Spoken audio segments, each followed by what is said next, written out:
Recording in progress.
Am I on? Okay. There we go. Now we're ready. Good evening, everyone. I'd like to call a special called meeting of the Milton City Council for Monday, July 25th, 2022 to order. The city strongly recommends that you review tonight's agenda carefully, and if you wish to speak on any item on the agenda, then please bring your comment cards to the clerk as soon as possible. While the Milton rules allow a speaker to turn in their comment card up until the clerk calls the agenda item, once the agenda item is called, no more comment cards can be accepted. Will the city clerk please call the roll and make general announcements? Good evening, Mayor and Council. I'll be happy to call roll for the July 25th, 2022 special called meeting. I would like to remind those in attendance to please silence all cell phones at this time. Those attending the meeting who would like to make a public comment, you are required to complete a yellow public comment card that can be found up on the table near the door before speaking on the item. Please note your comment card must be presented to me, the city clerk, prior to the agenda item being called. Any comment cards received after the item has been called will not be accepted. All speakers, please identify yourself by name, address, and organization before beginning your comment. If you are representing an organization, an affidavit is required stating you have the authority to speak on behalf of that organization. Please review tonight's agenda, and if you would like to make a comment, please bring your comment cards to me now. Demonstration of any sort within the chamber is prohibited. Please refrain from any applause, cheering, booing, outburst, or dialogue with any person speaking. Anyone in violation will be asked to leave. As I call roll this evening, please confirm your attendance. Mayor Peyton Jamison. Here. Councilmember Andrea Veerhoff. Here. Councilmember Paul Moore. Here. Councilmember Juliette Johnson. Here. Councilmember Carol Cookerly. Here. And Councilmember Jan Jacobus. Here. And for the record, Rick Morrig is not present. May we please stand for the Pledge of Allegiance? I pledge allegiance to the flag of the United States of America and to the republic for which it stands, one nation, under God, indivisible, with liberty and justice for all.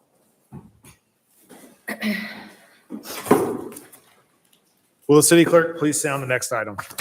Mayor, that next item is approval of the meeting agenda. It's agenda item number 22224. Mayor?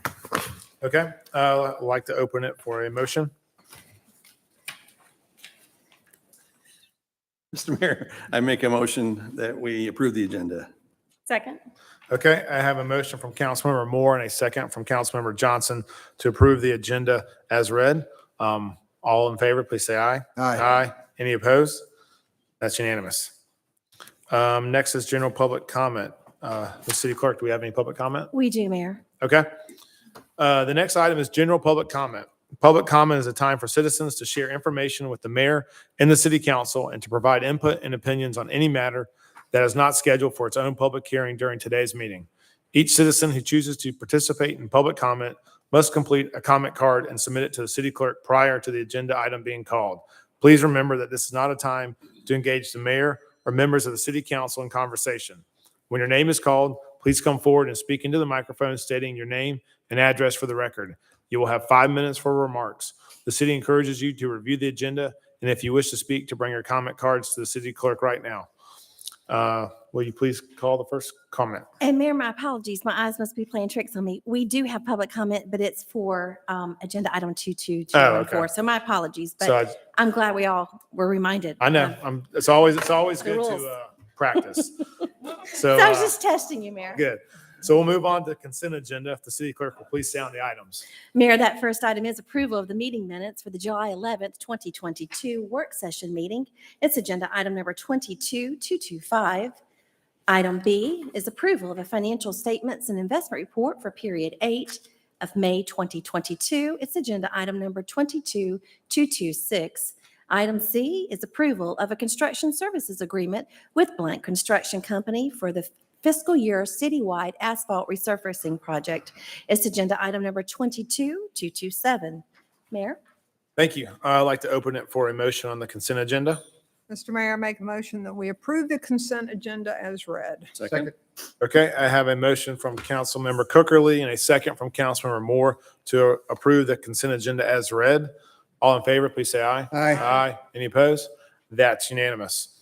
So we will move on to reports and presentations. Will the city clerk please sound the items? Mayor, that item is discussion of establishing urban growth boundary in Milton Comprehensive Plan 2040 Initiative. I'd like to call up Ms. Shuba Jangam. Good evening, Mayor and Council. I'm Shubha Jangam, Senior Planner at the city, here to present urban growth boundaries on behalf of Community Development Department. So the purpose of today's presentation is to introduce the project, present the project schedule, and seek feedback from Mayor and Council. You all know we adopted Comprehensive Plan 2040 last year, and it is a roadmap that outlines how community vision will be met over the time. And we update our comprehensive plan every 5 years, and this comprehensive plan reaffirmed the vision and the mission for the city. And you are seeing this, the mission and vision on this slide. So as a part of the plan, during the process, we had a lot of community input. We had surveys and public meetings, and the top 3 comments received that you are seeing here on the slide were related to keeping Milton's rural character intact, keeping low density areas. So the CPAC, that is a Comprehensive Planning Advisory Committee, looked at what can be provided as a solution to address all of these issues. So urban growth boundaries is one of the tools that was presented to them, and so they included that into a short-term work program to look at closely. And they actually proposed a multi-layer solution, and last time you heard the lot width increasing and large lot incentives. That is another project, and we are looking at each project separately. So as I said, UGB was included in short-term work program. However, the urban growth boundaries concept has been here in the country for a long time. It was 1958 when Lexington, Kentucky adopted its self-imposed urban growth boundaries to protect its green fields around the urban core. And since then, many states have actually implemented this concept. Oregon, for example, actually mandates every jurisdiction in its state to have urban growth boundaries, whereas California and Florida, they encourage having growth boundaries. In Milton, we have been very good with our sewer policies, and that have helped us keep our densities the way we want. And we have intergovernmental agreement with Fulton County that has helped us keeping the sewer into the certain area. Crabapple, Deerfield, and Manor are some of the areas that have sewer, and Manor gets their sewer from Forsyth County, really. If you think about it, we kind of have invisible growth boundaries. However, if we adopt, we can translate them into or on our future land use map that will actually help us strengthen our future land use map, which is a key to the comprehensive plan, and it will also mitigate some of the risks of unforeseen changes. So this was a project that was included, as I said, in a short-term work program as perform due diligence and planning to implement urban growth boundaries. And so I have kind of have it twofold. First, do the due diligence, and then work with the stakeholders, go through the public process, and map the growth boundaries. The sewer map that I showed here actually can guide us to to have the growth boundaries as a starting point. So this is a two-part process that I have planned out, and I'm currently just doing this due diligence, and I'll be back with to you with some data points, and you can make a decision on should we move forward with the second part or not. So this is a schedule. It's not set in the stone. However, it was a year one priority project, so I have an end date to the end of the year, but no pressure. So we're here in July, and I have started the data collection and analysis, and I'll be doing the due diligence. And once you said yes, I will move forward to the second part, which is more of a consensus building with the stakeholders. And we will do the adoption cycle. So as part of the due diligence, I've been actually looking at a lot of things, such as the legal basis. I worked with Ken's office, and I did some case studies. It's not all done. It's still in the process, and I'm open for suggestions. Let me know if I'm missing something here. I had this presentation to Planning Commission last month, and I got a real good feedback from them. They were really positive about moving forward, but I would like to hear from you guys and just guide me. And that's all I have today. Thank you, Shubha. Any questions from council? No? Good stuff. Thank you, Shubha. Thank you. Okay, so we have no first presentations, no public hearing, no zoning agenda, or unfinished business. So we'll move on to new business. If the city clerk will please sound the first item. Mayor, that item is consideration of a resolution of the City of Milton adopting a moratorium on the acceptance of applications for development permissions, plats, plans, and permits within a 23-parcel area known as the District at Mayfield. It's an agenda item number 22214. Our city attorney, Mr. Ken Gerard. Mayor, members of the council, thank you very much. I want to say at the beginning of this presentation that this will be a public hearing opportunity. So after I finish my presentation, there will need to be an opportunity for citizens to speak. Mr. Mayor, this is a resolution that, if it is in fact approved this evening, will impose a somewhat lengthy moratorium on certain land use permissions on what is otherwise being called the Milton Design and Development Overlay District. And I will also submit to you that what was in your agenda packet has been slightly modified. What was just handed out by Ms. McDonald or the city manager is in fact the latest and greatest iteration of the resolution, and I will explain to you the very modest change from what was in your packet. I will discuss that with you in just a moment. But let me tell you what this does. There's a little bit of a history to this. The council may recall that on June 20th, we did, in fact, on a time-sensitive basis, put in front of you a moratorium to sort of lock this amalgamation of tax parcels down. It was 23 discrete tax parcels, and the council did, in fact, approve that moratorium that took us till July 18th. That is a very typical protocol to put in an immediate moratorium, then have a public hearing with a longer moratorium. And the reason for moratoriums, to be able to lock properties down, is to maintain the status quo so governments, not just Milton, but any government, has the ability to affect land use or development policy changes in such a way that while they are going through sometimes these take a while to enact, that all of the folks don't come in and do their permitting such that by the time we enact the land use policy change, all of the properties have already been developed out. So that's why we impose moratoriums in the first place, and that is the objective here. I will tell you, however, that our moratorium that was run to July 18th, as the council is aware, we didn't have a meeting on the 18th. Therefore, that moratorium by rule lapsed. So this moratorium, if you, after the public hearing, if you choose to adopt it this evening, will sort of be a new one. It won't be an extension, if you will, because that moratorium that was adopted June 20th lapsed. What this will do is it does identify, and this is the exhibit to the resolution you have in front of you, should be the, I believe it's the 4th page, and you will see a map that shows a boundary amongst 23 tax parcels. The boundary is sort of an orange line.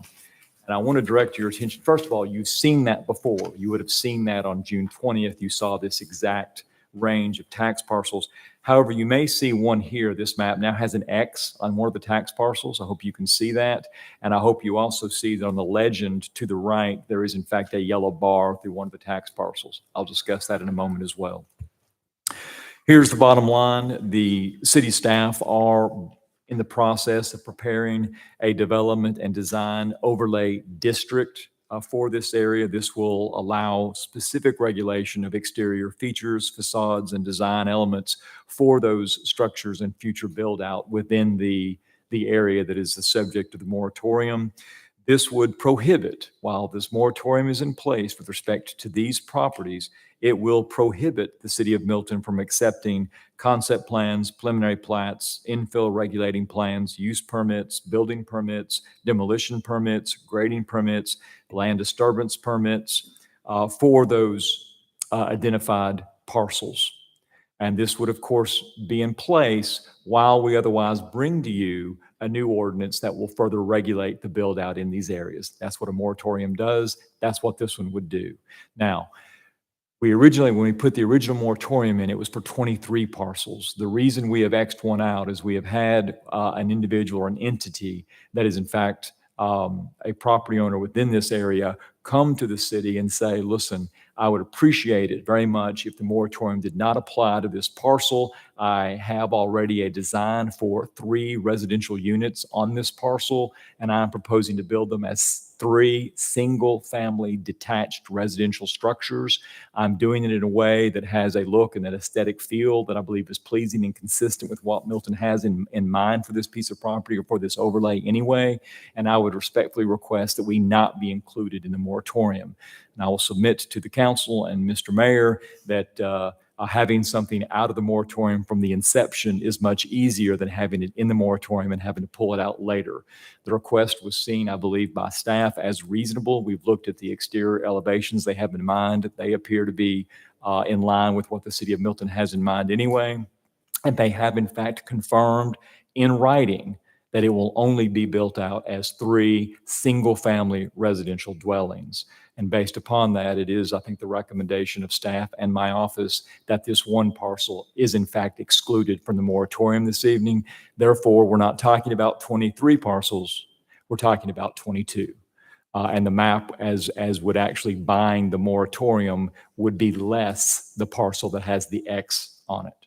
Now, how long would this moratorium, should you impose it, last to? It would last until December 20th of this year. Moratoriums of this kind always end either on the date that is set forth in the moratorium. So it would end as a matter of law on December 20th of 2022. It would also end the moment you adopt a development and design overlay. That's number 2.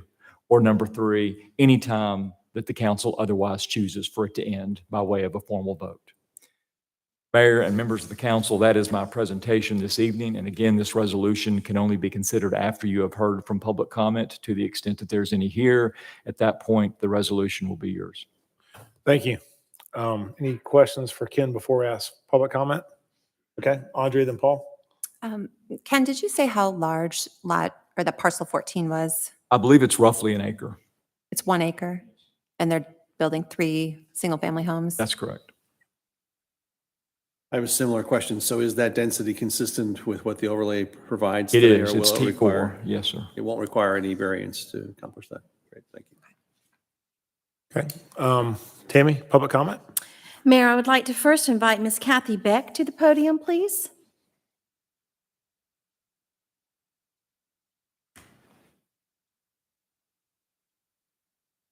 Thank you. My name is Kathy Beck, and I live at 14350 Providence Road here in Milton. I've lived here with my husband for 34 years. I do have a question, if I may ask, about what was just said. Was there an accompanying destruction permit associated with that parcel? This is during the public comment process. Oh, that's just. Yeah, I mean, we'll- I can- I'll oh, probably okay. ask Oh, that okay. question afterwards. Okay. All good. Thank you for the opportunity to speak. My husband and I both came from very rural backgrounds. He grew up in North Georgia, and I grew up on a farm in the Midwest. So I have a very definite view, I think, and appreciation for what's in this district from a rural background. But I also worked for almost 30 years in the healthcare industry, both as here at Emory and in Houston. So I worked in a very technical complex, and although I haven't worked in city government, I've looked at the 2040 plan. I try to understand the unique situation that all of you are in dealing with complexities of city governments and regulations and things like that. But I do want to speak out in favor of this district. Having lived here for 34 years and watched the continual development and encroachment toward what I consider the beating heart of Crabapple and the history here, it's very distressing to see that it can potentially be, trampled on, for lack of a better word, by more, what seems to be the only tool we have for land use here is, low, medium, or high density housing. And I would like to put forward that for these kind of historic properties, and this is a village, it's not just a single property, that we get a different tool in our toolkit besides a hammer, because every problem looks like a nail on which we throw more buildings. We have the entertainment sector here now. We can get venture capitalists out here. They seem to be able to monetize from Silicon Valley. They seem to be able to monetize anything. So I just want to plead with council that there are a lot of us here that love history, love Crabapple, and it's not just here in Milton. People beyond that have graduated out of Milton High that are still in the area. So that's my plea. I urge you all to vote for that, and thank you for your time. All right, thank you. Okay, Tammy, please call the next speaker. Mayor, I'd like to invite Joan Borzaleric. Did I get it? It's a cool name. To the podium, please. Okay, thank you. Good evening. My name is Joan Borzaleric. I live at 540 Kings County Court, Milton, 30004. Some years ago, the Milton Historic Preservation Commission worked with the state DNR, Division of Historic Preservation, to certify the Crabapple Historic District. A few of us rode around the area with state DNR staff member Lee Burns, who at that time assessed structures and districts for state and national register qualification. Lee identified the many contributing structures in Crabapple, and the state approved the Crabapple Historic District pending a local vote. If approved, it would have been placed, the district would have been placed on the National Register of Historic Places. Sadly, the historic district did not pass a local city council vote. We now have another chance to recognize and preserve a character area, the district at Mayfield.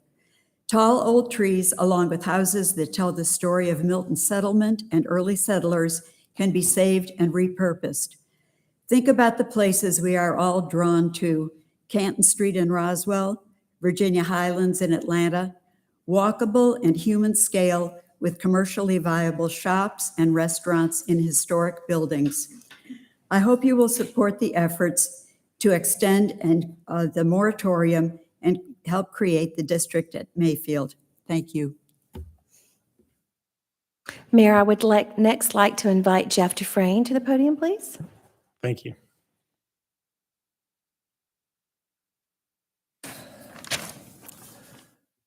Good evening, Mayor Jameson, City Council members.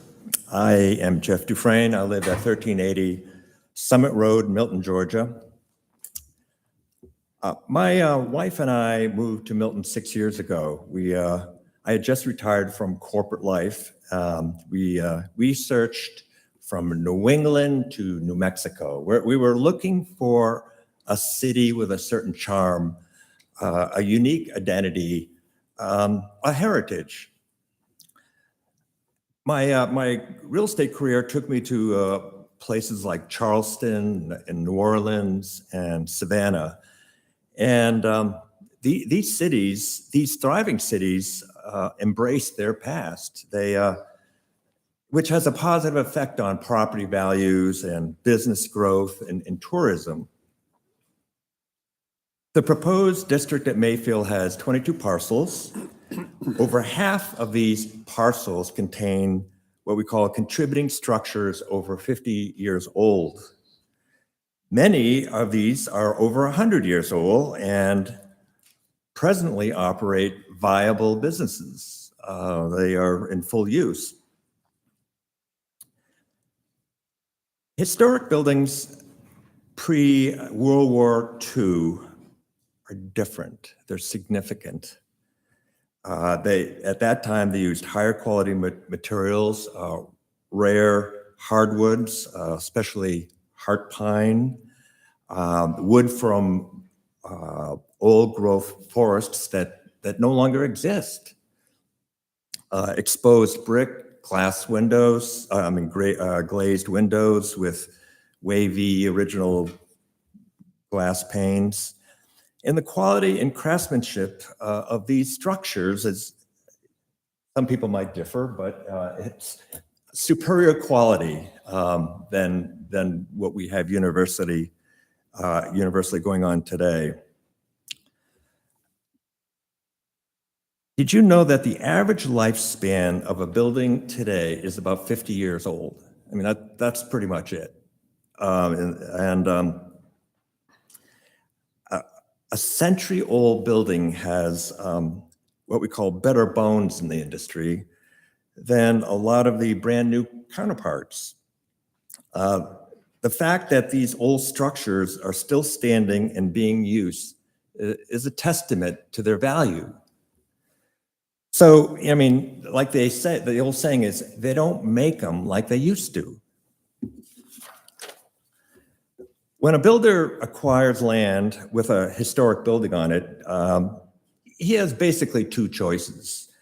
He can demolish the old building and dump it in the waste for waste materials in a landfill. They're gone. Or he can preserve the structure and adapt it to meet the current needs of the community and the project. In most cases, option 2 is the most effective and the most sustainable of the solutions. When you factor in using existing materials when adding new materials needed to complete the project, you are preserving the preservation of an existing building is the greenest building. It's the greenest option if you look at life cycle of things. Adaptive reuse of historic structures enables many businesses to use the space in authentically pleasing character and charm, rather than sort of the lifeless modern day boxes that you see around. I mean, they have character. Businesses today need to offer, as a business owner, you need a unique selling point, and you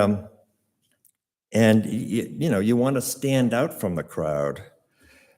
So the preservation of historic buildings, it's a one-way street.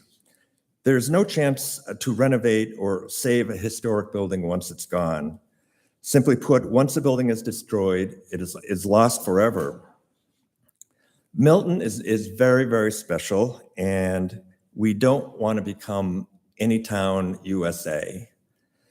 I urge you to approve the proposed development moratorium for the sake of wisely examining the assets that we already have and not letting them go to waste. Thank you. Thank you. Can you please call the next speaker? I'd like to next call Jefferson McConkey to the podium, please.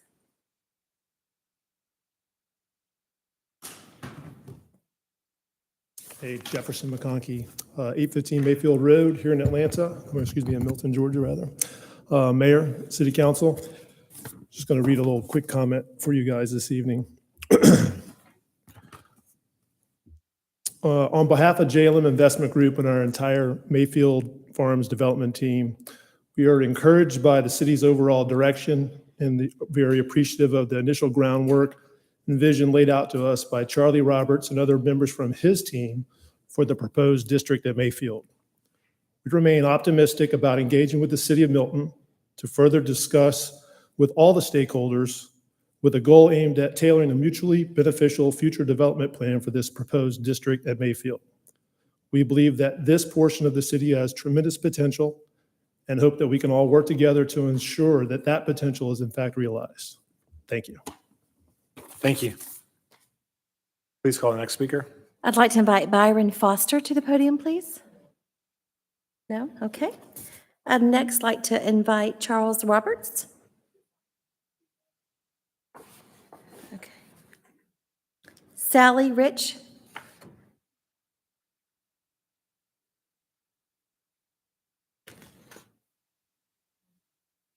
I really didn't know that this was going on. I have several properties in Crabapple, and Sally, I- can you just Oh, state your Sally address? Rich Thank you. Cobb, sorry. And one address is 765 Mid Broadwell, Thank you. and I have several properties in the area still. But I was just notified that it was June the 11th July the 11th or July the 25th. So I haven't had any contact with the city. City hasn't had any contact with me about, actually, one of my properties, I believe, is on this overlay. So I didn't know anything about it. But I have seen, of course, Crabapple for the last 34 years change. We've had the historic, overlay and everything, which didn't come about. But it seemed to me that some people were able to develop and some areas of Crabapple were not. And of course, you want to preserve beautiful homes that are here, but that has really gone by the wayside in a lot of ways. I see that maybe some of these homes can be adapted and, changed into offices or added on to and things like that. But I'm not quite sure how the overlay is going to affect it. And I would just, the development that has occurred, I've been surprised that it's been very nice. Robin and everybody has done a great job as far as saying yay or nay or this or that, and kind of adapted things to really look very well. And I think that that's going to continue with the leadership of the city. And so I really don't see that this is that great of a problem or something that you have to overlay, have an overlay district or whatever, because I do think the developers coming in have a historic mindset, and I think with the city helping them, that's going to occur. And plus, we only really have maybe 5 historic places, here. So I don't know. I'm just thinking that, some developers have been able to develop well in the past, and I think that that's going to continue.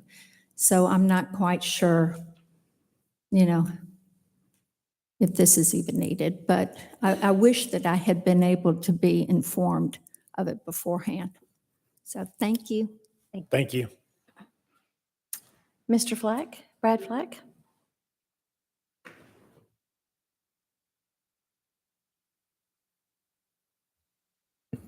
So I'm Brad Flack, and we own 800 and 820 Mid Broadwell Road. So we live in the district. 800 is a 100-year-old house that we restored when we bought the property, and 820 is a 4-year-old house next door. So I think we know a little bit about taking what was there and preserving it and building something appropriate next to it. And we are 100% in favor of the moratorium. I think it'll be a great thing for Crabapple to preserve some of the things that we have and develop in a way that's appropriate for that area. So we're 100% for it. Thank you. Thank you. And Mayor, the final one is Mr. Charlie Roberts.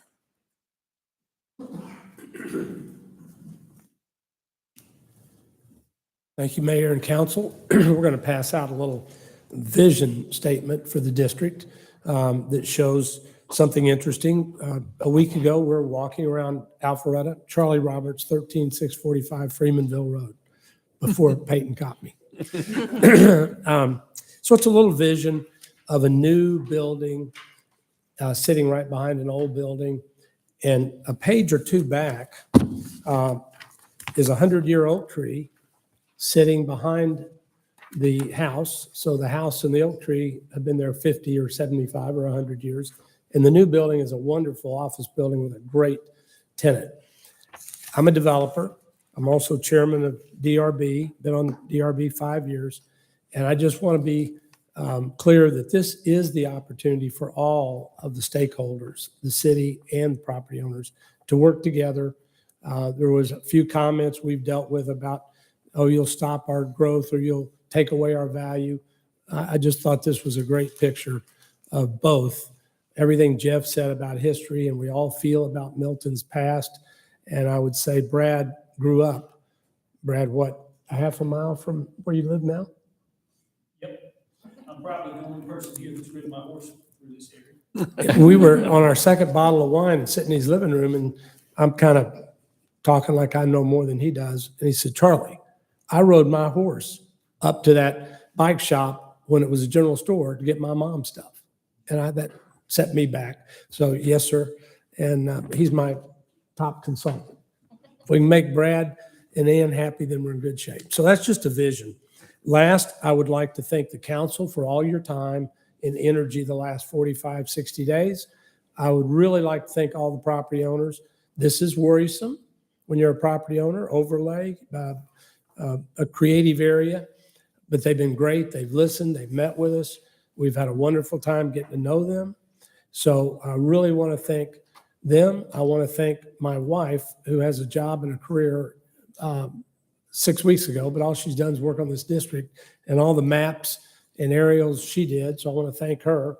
And then I want to thank the city of Milton that we are able, as 5-year residents, not like Brad and a lot of you, to be involved this much, meet so many great people, have so much fun getting to know everybody, and really work hard for Milton, for these property owners. And it's just been a lot of fun. And we very much enjoyed it, whatever your decision tonight is. Thank you. Thank you. Mayor, that concludes the public comments. Okay, I will close the public hearing. Open up for questions. I guess, Ken, one of the comments, someone asked if there was a permit applied for that parcel number. This 14. the parcel that is to be exempted or possibly exempted is not applied for demolition. Okay. And just, I guess, for Paul and Andrea's sake, that's currently zoned at T4. Correct. So I think getting 3 single-family homes there is probably a pretty good It's win. consistent. Yeah. Okay. Short comment. Carol? I would just like to thank the property owners for their support and the esprit de corps that you've demonstrated today. Very exciting opportunity, and we'll see what it brings, but it couldn't be done without your open-mindedness, and that's much appreciated. So, Ken, a question for the motion. On the current agenda item, the parcel 14, it's already off, so we don't need to amend any motion at all. No, the only thing, Mr. Mayor, I'd ask to emphasize is that just if there's a resolution, it's to prove, or a motion there, it's to prove the resolution that was handed out this evening. Okay, thank you. Yeah, and I think for everyone in the room, then, this is not no development. This is, we're going to take a pause and look and see what the appropriate development can occur in the next 6 months. So this ends in 6 months, correct? End of December. Yes, sir. Okay. And so Bob and his team will work with the community and all the stakeholders and see what type of end product that we can get. So with that, any other questions? Okay, I'll open it for a motion. Mr. Mayor, I make a motion that we approve agenda item number 22214. Second. Do we need to add? With the resolution, Councilmember Cooker, that was passed out, circulated this evening, With the resolution that was, excuse me, what was the last part? that was handed out this evening. Oh, that was handed out this evening. Thank you. Second. Okay, I have a motion from Councilmember Cookerly, a second from Councilmember Moore to approve agenda item 22-214 with the resolution that was handed out this evening. Any discussion on the motion? All in favor, please say aye. Aye. Any opposed? That's unanimous. Thank you, everyone. So we will move on to the next new business item. City Clerk? Our item B is consideration of final plats. The name of the development is MILLSTONE Park, northwest corner of Webb Road and Deerfield Road, Parkway, my apologies. It's land lot 1046, District 2, Section 2. It is a final plat to subdivide 1.401 acres into 18 units. That will be 9 duplexes located in the T5 zoning district. It's a total of 1.401 acres with a density of 12.85 units per acre, which is 3.85 units purchased with TDRs. It's agenda item number 22228. Our Land Development Manager, Ms. Tracy Wilds. Good evening, Mayor and Council. Tonight, we have for your consideration the final plat for Millstone Park. Millstone Park is located in the northwest corner of Webb Road and Deerfield Parkway. It's adjacent to the Georgia Transmission Corporation substation. The proposal for this site plan is fee simple, individually owned units. So 18 units in 9 duplexes. So the site plan on the right identifies the 9 individual duplexes, but within each duplex will be 2 units. So the site plan on the left identifies those 2 units for a total of 18. It's worth mentioning on this site plan that units 6 through 9 along Webb Road they were granted a warrant for an increased setback due to the location of the Georgia transmission lines in that area. The existing zoning is T5 on 1.4 acres, and by right, they were allowed 9 units per acre. However, the applicant did purchase 3.85 units of transfer development rights to obtain the 12.85 units, as you see on the site plan. So we've got great architectural elevations of Millstone Park. This elevation is of buildings 1 through 5, a view from Deerfield Parkway. The applicant did work with our DRB on architectural elements, and each duplex has a different elevation. Buildings 6 through 9 from Webb Road. Graphically, you can see that these units are set further back than the units on Deerfield. Again, all elevations are different. And then this is a view as you're entering the private drive. You will notice the rear access garages on the interior. And in one duplex for 2 units, the one unit will have a covered porch on the ground level, and another unit will have a covered porch on the second level. So what that kind of looks like is this. The floor plan for that is one duplex contains 2 units. So in this example, for Unit A would enter off of the covered porch into the living area with access to their garage. They then would go up the stairs to the second floor of Unit A for the master bedroom and bath, and then again up the stairs to the third floor for 2 additional bedrooms and a bathroom.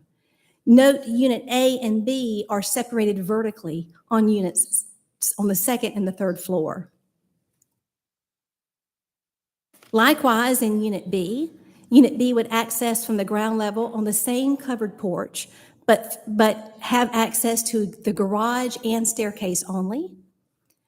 Going up the stairs to the second floor, Unit B has a living area with access to their covered porch with a small bedroom, and then up the stairs again to the third floor for the master suite and an additional bedroom. Just to remind each one that this is a final plat. Once this plat's approved, the applicant is prepared to submit building permits for each duplex and begin construction immediately. All plans that have been submitted thus far do indeed meet our code and ordinance, and I'll be happy to answer any questions. Any questions do we have any public comment on this? We do not, Mayor. Okay, close the public hearing. Questions? Tracy? Paul? Tracy, can you go back a couple of slides? Absolutely. The overview of the layout of the 9 units with the parking. So, yeah, this one. Okay. So if I understand correctly, each one of these units is a 3-bedroom unit, That's correct. and they have one garage dedicated parking space per unit. So there's like a left and a right, one for the ground-based and a second parking spot, That's or a correct. second garage spot for the second floor. And you said that they meet all the requirements for staff's parameters at this point. So is the parking that's depicted on here representative of simply additional parking spots for the units, or does it also include parking for guests? So each unit or each duplex, you'll see there's a driveway, and that would meet the requirement for each residential unit needs 2 lots. I mean, Two spots. 2 spots. And then, so all the other parking in what you might call a parking lot would be for guests. Okay. So, yeah. So there So- would be one in the garage and then an additional in the driveway. So then the depiction of the graphic of the drawing of the outside, Yes. it did not look like in the pictures that the parking was deep enough. And maybe it is, it's just out of perspective, Yeah, I think it's just. out of scale. perspective, So each one of those cement pads would accommodate the length of another vehicle. Correct. Okay. That's all I have for the moment. Any other questions?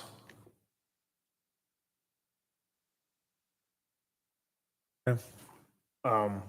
You good, Paul? Yeah. Okay. All right, we'll open it for a motion then. Going I'm once. motioned out, so it'll have to be somebody else. Going once, going twice. Mr. Mayor, I make a motion to approve agenda item number 22-228. Second? Okay, I have a motion from Councilmember Verhoff and a second from Councilmember Johnson to approve agenda item number 22-228. Any council discussion on the motion? All in favor, please say aye. Aye. Any opposed? Yay. Paul? Yep. So that is 5-1. Okay. Tammy, can you please call the next item? Or is that it? That's That it? That's concludes actually it, it. Mayor. Man, I that's a think we're going fast to move meeting. on to mayor and council. Okay. Tomorrow. Well, I know we have mayor and council reports, and we have a couple special guests in the room today, Anna and Akash. If you'll raise your hand for council here. So those are our interns this summer. They've done a wonderful job. Anna, I think your last day is coming up on Wednesday. And then Akash is going to be here for a couple more weeks. I know y'all have contributed immensely to the city. I know I met Anna and her parents at the July 4th parade and did a wonderful job there. I know Akash, I don't think were you at the parade? Yeah. You were? You were just there working so hard, I didn't even see you. So y'all have done a tremendous job for the city. We appreciate it. Hopefully we can have some more more interns and maybe full-time staff members in the future. So I just really want to say thank you so much. And I know this was your official going away on Wednesday morning, and you got 2 more weeks, so I'll see you then. So just want to say thank you on behalf of myself and the rest of council.